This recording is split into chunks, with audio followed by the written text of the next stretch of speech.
Good morning everyone, কি খবৰ আপোনালোকৰ? আৰু আজি দেখিছে এয়া বহুত দিনৰ মূৰত এনেকৈ ৰাতিপুৱা মৰ্ণিং ৱাক কৰিছোঁ। মৰ্ণিং ৱাক কৰি আহি মেলি ব্ৰাছ কৰিলোঁ। ৰাতিপুৱা ব্ৰাছ কৰি আহি মেলি এয়া লাল চাহকাপ খাইছোঁ। লাল চাহকাপ ৰাতিপুৱা খুবেই প্ৰিয় আৰু সদায় মই খাওঁ লাল চাহকাপ। আৰু এয়া দেখিছে মেকুৰীজনীকো এডোখৰ দি দিলোঁ। আৰু এয়া দেখিছে জবা ফুল আৰু আনি থোৱা আছিলে। আৰু এয়া দেখিছে ঘৰৰে জেতুকা আজি ভাবিলোঁ তেনেকৈ চুলিত এনেকৈ লগাওঁ। চুলিত লগালে খুব চুলিখিনি খুব চাইন কৰে আৰু খুব ধুনীয়া হয়। আৰু যিহেতু মোৰ চুলিও ফাটিছে আৰু সেইটো কাৰণে আজি ভাবিলোঁ এনেকৈ লগাওঁ। আৰু এয়া দেখিছে এনেকৈ লগাইছোঁ আৰু চুলিখিনি খুব ফটাৰ কাৰণে মই এনেকৈ লগাইছোঁ আৰু চুলিখিনি গ্ৰথটো খুব ভাল হয়। আৰু এইফালে দেখিছে মোৰ পাৰ্চেলটো আহিলে, অফাৰত আছিলে।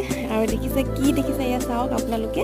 আৰু প্ৰাইচটো খুবেই কমটি আছিল, সেইটোকে লৈ ল'লোঁ। আৰু এইফালে দেখিছে ঘৰতে ম'ম' বনাইছিলোঁ, ম'ম' খালোঁ। এয়া দেখিছে ৰাতিপুৱা